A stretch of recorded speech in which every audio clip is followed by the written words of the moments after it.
I stood before my father's grave, the October air in Boston carrying a sharp chill that cut through my coat.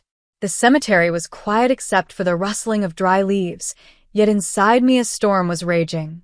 My father, Harris, had been the towering figure of my life, the man who built a massive construction company from nothing. And now, the man who once seemed unshakable was gone, lying beneath a polished coffin that felt far too still, far too final. As I gazed at the carved letters on the granite headstone, 1,000 thoughts circled my mind. What had he truly thought of me in his final moments? Did he believe I had failed him for walking away from the family business? Or had he quietly forgiven me, the way only a father could? The questions burned inside, heavy and unanswered, leaving me with an ache that no words could soothe. My name is Julia, and I am 42 years old. This is the story of how my life, once steady and predictable, was thrown into chaos after my father's death, and how the choices others made in greed forced me to confront truths I never expected. At the graveside, my mother Susan clutched a tissue, her eyes swollen from crying. My sister Olivia stood close, holding her son Jacob's hand. The little boy's face was streaked with tears as he whispered, "Goodbye, Grandpa." It broke my heart. Then there was Mark, Olivia's husband, standing a few feet away, his expression cold, almost impatient. While we mourned, he muttered under his breath with a half-smirk, "So, Harris finally died." The word struck me like ice water. I wanted to scream at him, to demand he show respect, but I bit my tongue. This was not the place for anger. Later that day, at the reading of the will, the final blow came. My father had left the majority of his estate, his company, properties, and nearly everything else, to Mark. My heart dropped as the attorney's words echoed through the room. When my turn came, the only thing listed under my name was an old pickup truck, my father's favorite, the one he had driven for years. Mark leaned back in his chair, his voice dripping with mockery. "Well, looks like the company's mine now. That truck suits you, Julia. Maybe it'll remind you of what you walked away from." His laughter rang in my ears as everyone else sat in stunned silence. My chest tightened, but I held my head high. To them, it may have looked like I was left with scraps, but something told me that old truck held more than anyone could see. Growing up in Boston, our family name carried weight. My father, Harris, had carved his reputation into the very foundations of the city with steel beams and concrete towers. People admired him for his business instincts, his relentless discipline, and his ability to turn small projects into sprawling enterprises. To him, legacy was everything. He believed each child should carry the torch of his achievements, expanding what he had built with his own 2 hands. But I, Julia, had always been different. From the time I was a girl, I felt drawn to classrooms and books more than construction sites and boardrooms. I loved the sound of chalk scraping across a blackboard, the excitement of young minds discovering something new. By the time I graduated high school, I knew I wanted to be a teacher. When I told my father, his face hardened in disappointment. "Teaching? That won't build empires," he said. "You're my eldest daughter, Julia. You should be preparing to run this company." We argued countless times. He insisted I study business, and for a short while I did. But every lecture hall I sat in felt like a prison. Every spreadsheet drained my spirit. Finally, with shaking hands but a determined heart, I switched my major to education. That was the day the wall between us grew higher. For years, we spoke only in short, strained exchanges, sometimes through my mother Susan, more often through my sister Olivia. Olivia tried to keep peace. She would call me, her voice soft and encouraging. "Dad's just stubborn, Julia. He doesn't mean half of what he says. He misses you, even if he won't admit it." She and her husband Mark often presented gifts to my father for birthdays or anniversaries, pretending they were from me. I didn't ask them to, but part of me was grateful, even as I wondered if it only widened the misunderstanding between us. Then came the news that shattered everything: cancer. When I learned my father's diagnosis, my world shifted. Suddenly, the years of arguments felt small compared to the reality of losing him. Without hesitation, I resigned from my teaching job in New York and returned to Boston. Walking into my childhood home felt strange, as though I were stepping into a place frozen in time. At first, my father looked at me with surprise, his face thin and pale from treatments. We didn't exchange grand speeches, only simple words. I brought him water, prepared his meals, helped him move when he was too weak. Sometimes he would mutter a quiet "thank you." Those 2 words meant more to me than any inheritance. For the first time in years, I sensed a fragile bridge being rebuilt between us. Olivia and my mother were relieved to see us together again, though Mark seemed less pleased.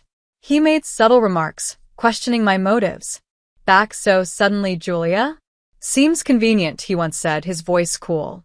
I ignored him, focusing on my father. Despite our efforts, the illness consumed him. Nights blurred into days of hospital visits and silent prayers. And then, too soon, the battle ended. My father's chapter closed, leaving us with grief, unanswered questions, and, though I didn't know it yet, the spark of a storm that would engulf us all. The funeral stretched into the late afternoon, the autumn sun sinking low behind Boston's skyline. Family, friends, and longtime employees of my father's company filled the church pews, offering condolences and sharing quiet stories of Harris's achievements. Their words painted him as a visionary, a man who built not just buildings but opportunities for countless families. Listening, I felt a mixture of pride and sorrow. Yet amid the grief, one person stood out: Mark. He lingered near the back, his arms folded, his expression detached. When mourners approached Olivia to express sympathy, he interrupted with shallow jokes or dismissive nods. His presence was less about honoring Harris and more about waiting for what came next, the reading of the will. Later that evening, we gathered in a polished law office in downtown Boston. The air smelled faintly of leather and ink, the weight of the moment pressing down on us. Susan clutched her rosary beads, Olivia kept Jacob close by her side, and I sat silently, bracing myself. The attorney opened a thick folder, his voice steady as he began. "To Mr. Mark Reynolds," he read, "I bequeath the majority of my estate, including controlling shares in Harris Construction, all corporate properties and related assets." The words landed like blows. My mother gasped softly, Olivia's face drained of color, and Jacob stared blankly, too young to understand. I sat frozen, my heart pounding. Mark's lips curled into a smirk as he adjusted his tie, soaking in the moment like a conqueror. "And to my daughter, Julia," the attorney continued, "I leave my 1988 Ford pickup truck." The silence that followed was deafening. A truck? That was all. My chest tightened as Mark leaned back in his chair, laughter bubbling in his throat. "Well, Julia," he said mockingly, "looks like Dad knew what he was doing. The company's mine now, and you, well, that old truck suits you. Maybe you can drive back to your little classrooms with it." I clenched my fists beneath the table, heat rising in my face. Every instinct screamed to lash out, to remind him of the nights I spent caring for Harris while Mark played golf and entertained clients. But I stayed silent. My father's memory deserved my composure, not Mark's theatrics. The attorney's voice trailed off with minor details, but none of it registered. Mark had what he wanted: control, wealth, power. To everyone else, I looked defeated, left with scraps of a legacy. Yet deep inside, a thought flickered like a hidden flame. Perhaps my father had left me more than Mark could ever understand. The day after the will was read, I walked out to the driveway where the old Ford pickup sat. Rust clung to its edges, the paint had dulled, but it still carried an air of quiet dignity. I ran my hand across the hood, remembering how my father used to polish it every Sunday morning, a small ritual that seemed almost sacred to him. It felt strange that out of everything he owned, this was the piece left to me. Sliding into the driver's seat, I inhaled the faint smell of worn leather and engine oil. The keys jingled in my hand, cool and heavy, before I turned the ignition. The engine roared to life, surprisingly strong for its age, and the dashboard lights flickered on. That's when I noticed something unusual: the GPS screen. Instead of a blank map, A route had already been programmed. A blue line stretched across the screen, ending at a set of coordinates rather than a named address. I frowned. My father never relied on technology. He preferred paper maps or simple directions. Why would his truck have a route saved? Curiosity tugged at me until I couldn't resist. I shifted into gear and eased the truck onto the road, following the glowing blue line through the streets of Boston and into the quieter suburbs. After nearly an hour of driving, I pulled up to a modest house tucked behind tall trees. It wasn't grand or flashy like the homes my father usually designed. This one was humble, warm, almost hidden from the world. My stomach tightened with questions as I stepped out, gravel crunching under my shoes. The front door creaked open before I could knock. Standing there was my mother, Susan. Her eyes were red, not just from grief, but from holding onto secrets too long. "I've been waiting for you, Julia," she said softly. "Come in, dear." Inside, the house felt different, cozy and simple. There were no trophies of success here, only plain furniture, a faint scent of cedar, and the sound of silence. My mother poured tea and motioned for me to sit. I stared at her, bewildered. "Mom, what is this place? And why was it in Dad's truck?" She placed a trembling hand on mine. "This was your father's refuge. When the weight of the business became too heavy, he came here with me. It was our rule. When things grew tense, we came here to find peace." Then she reached into her bag and pulled out a thick brown envelope. "Your father wanted you to have this." My fingers shook as I opened it, revealing a handwritten letter and documents. The letter carried words I never thought I'd hear from Harris: apologies for the distance, gratitude for my return, and a confession of deep pride. Tears blurred my vision as I read. Beneath the letter were bank documents, an account in my mother's name, untouched and secret, with a fortune large enough to rival what Mark had received. "This is your father's true gift," Susan whispered. "He didn't want Mark's greed to touch it. Now it's yours to share with Olivia. He trusted you." For the first time since the funeral, hope stirred in my chest.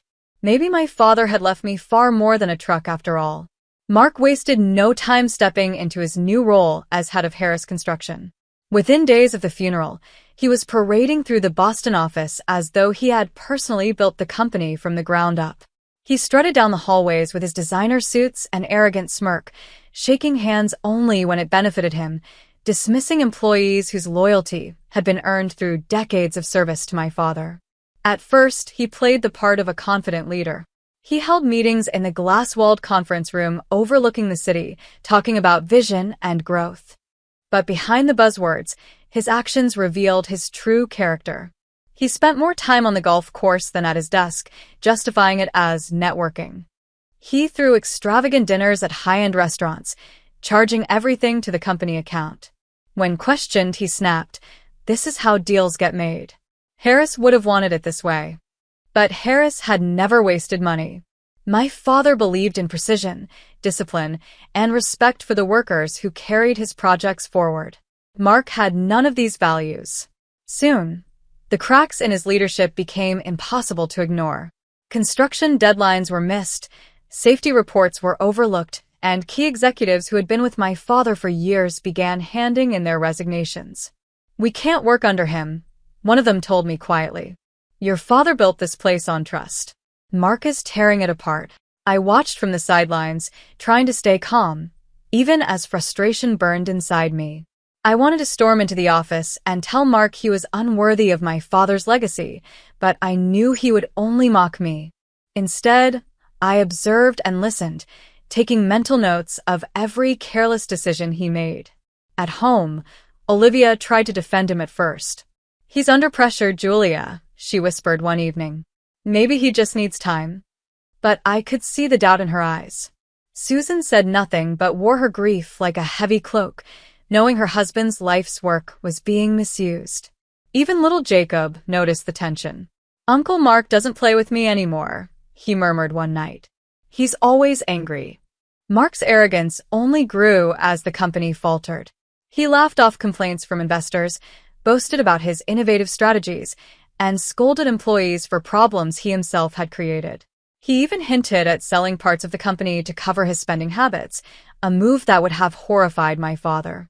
The city of Boston had once admired Harris Construction as a pillar of integrity. Now whispers of mismanagement began to spread. Clients hesitated to sign contracts, worried that deadlines wouldn't be met. Workers muttered under their breath about quitting. The foundation my father had laid was cracking, and Mark either couldn't see it or refused to admit it. Every night, as I lay awake replaying his reckless choices, my father's letter echoed in my mind. Protect what I built. Those words became my resolve. I would not let Mark destroy Harris Construction, not while I had the means to stop him. The secret account my father had left through my mother became more than a gift, it became a weapon. Each time I looked at the bank documents, I felt the weight of his trust pressing down on me. He hadn't chosen me to inherit the company directly, but he had given me the means to safeguard it. I couldn't let him down. Quietly, I began meeting with some of my father's most loyal executives, men and women who had worked by his side for decades. We gathered in coffee shops, private dining rooms, and even one old project site after hours. They were exhausted by Mark's arrogance and desperate for a change. Julia, one of them told me, if Harris could see what's happening now, he'd be heartbroken. But we'll stand with you.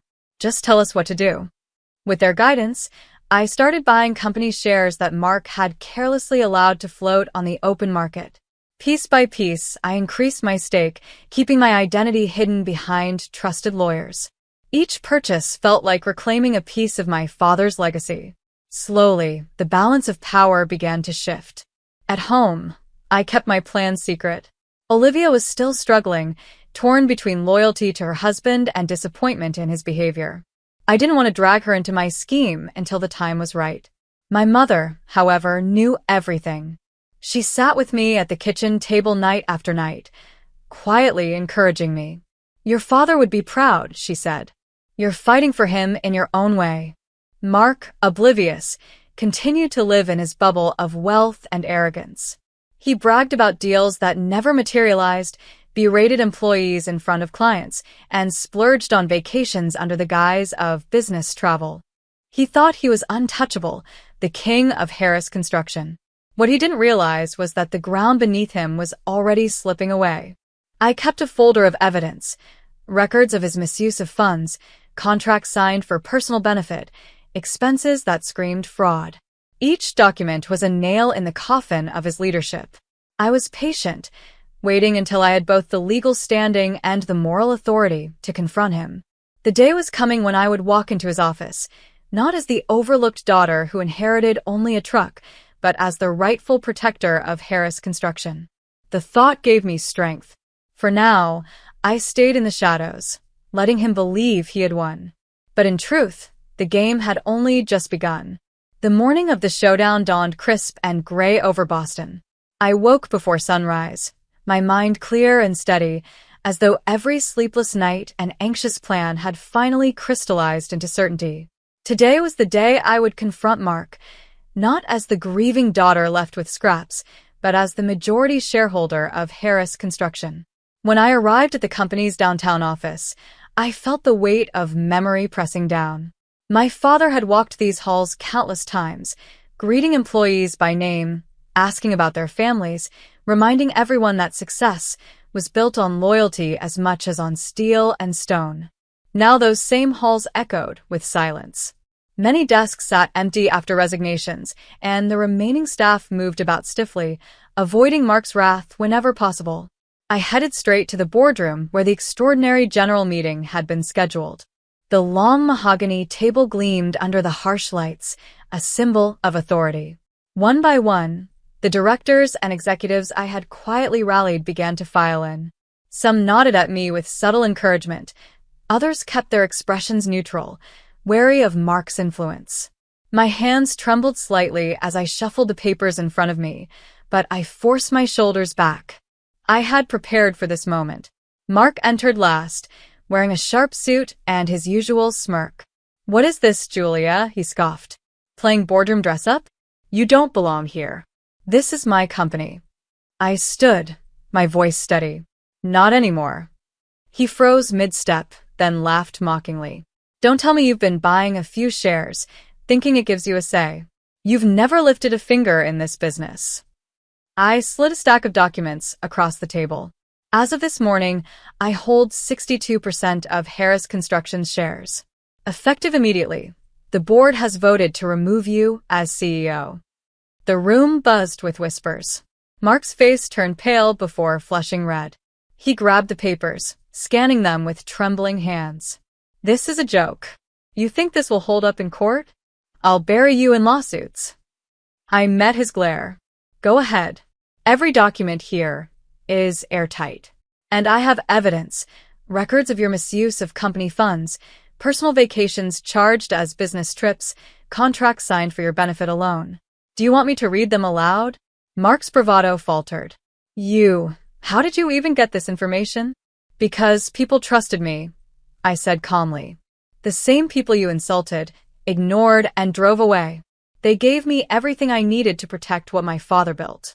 He slammed his fist on the table, making Jacob flinch in Olivia's arms at the back of the room.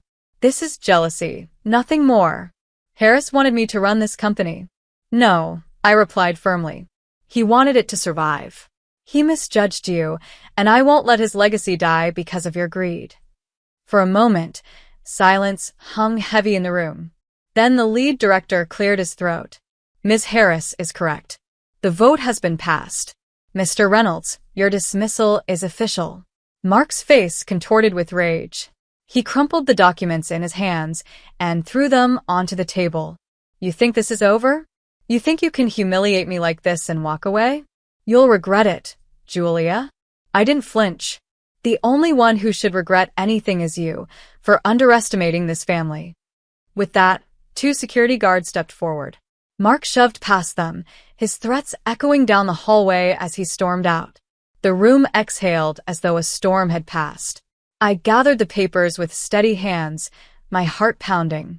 The battle was far from over, but for the first time since my father's death, I felt his presence beside me, proud and unyielding. Harris Construction was no longer in the grip of greed. It was back in the hands of those who would honor his legacy. The fallout from Mark's removal came swiftly. In the weeks that followed, news of his dismissal spread across Boston's business circles like wildfire. Headlines spoke of corporate mismanagement, reckless spending, and a boardroom coup that restored Harris Construction's integrity. Investors who had once been hesitant to stay on now expressed relief. The city whispered not about Julia's failure, but about her courage. Inside our family, however, the damage ran deeper. Olivia had endured years of defending her husband, believing his promises, and covering for his arrogance. She had hoped that beneath the bluster, there was still the man she had once fallen in love with. But as Mark's downfall unfolded, she could no longer deny the truth. One evening, after Jacob was tucked into bed, Olivia sat across from Mark at the dining table. Divorce papers lay neatly in front of her. Her voice trembled, but her resolve was clear. It's over, Mark. You betrayed our family, our father's legacy, and even me. You never cared about building a life. You only cared about power. Mark sneered, though his confidence was beginning to crack. You think you're better than me? You'd be nothing without me. Harris Construction would have collapsed without my vision. Olivia's eyes hardened. That's where you're wrong. The company is surviving in spite of you, not because of you. Julia proved that. He tried to laugh it off, but his eyes darted nervously toward the papers. You won't go through with this. You need me. No, she said firmly. Jacob and I need peace. And that's something you'll never give us.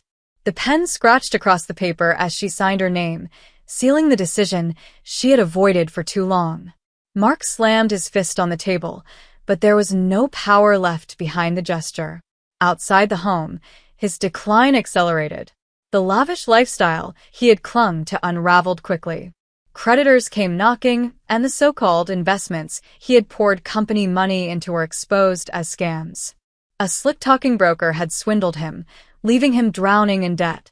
The expensive suits, the golf club memberships, the dinners that once made him feel invincible, all vanished in a matter of months.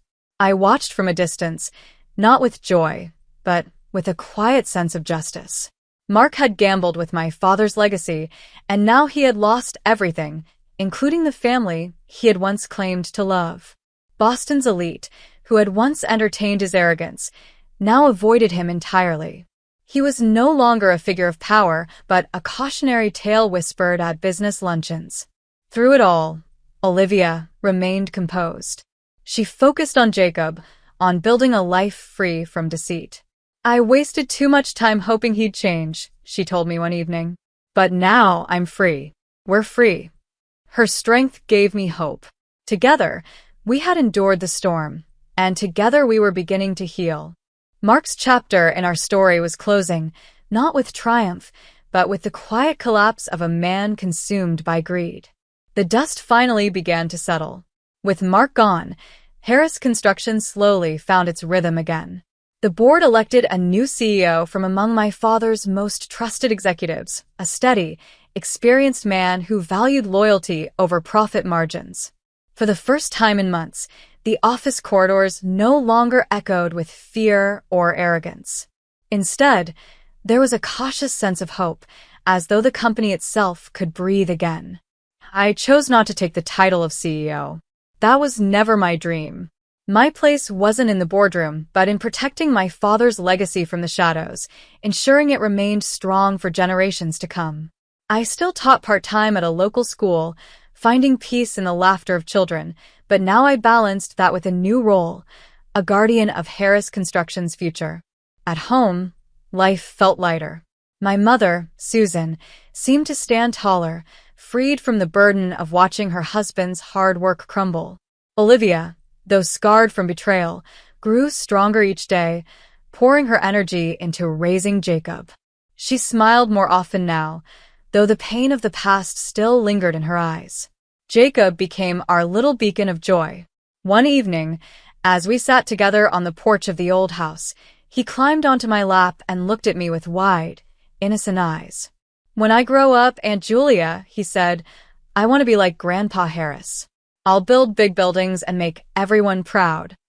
His words caught me off guard, bringing a lump to my throat. I hugged him tightly, whispering, "You already make us proud, Jacob."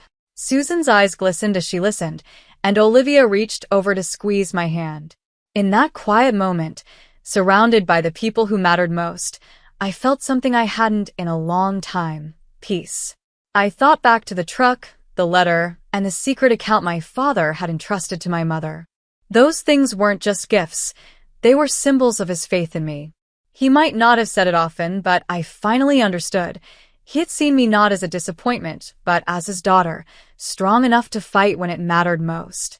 The storm of greed had passed, leaving behind lessons carved deep into our hearts. And as the city of Boston continued to rise with its towers of steel and glass, so too did our family, rebuilt not on wealth or power, but on loyalty, resilience, and love. Thank you for watching this story until the end. If you enjoyed it, make sure to like, leave your comments, and subscribe to the channel for more powerful stories. Your support helps us share even more inspiring and emotional journeys with you. See you in the next story.